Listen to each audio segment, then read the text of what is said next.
నమస్కారం ఘంటారావానికి స్వాగతం. ముందుగా ప్రధానాంశాలు. ఇచ్చిన హామీలు అమలు చేస్తున్నామన్న విప్ ఆది శ్రీనివాస్. గద్దర్ను బీజేపీ బీఆర్ఎస్ అవమానపరిచిందంటూ ధ్వజం.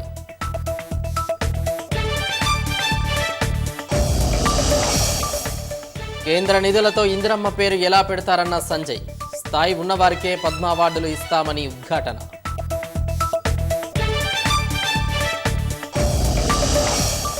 ఢిల్లీ అసెంబ్లీ ఎన్నికల వేళ రాజకీయ పార్టీల హామీల వర్షం. 15 హామీలతో మేనిఫెస్టోను విడుదల చేసిన ఆప్.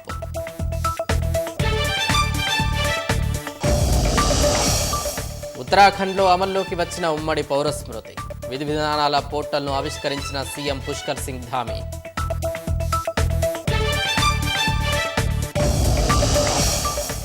నష్టాల్లో కొనసాగుతున్న స్టాక్ మార్కెట్లు. 750 పాయింట్లకు సెన్సెక్స్, 200కు పైగా నష్టంలో నిఫ్టీ.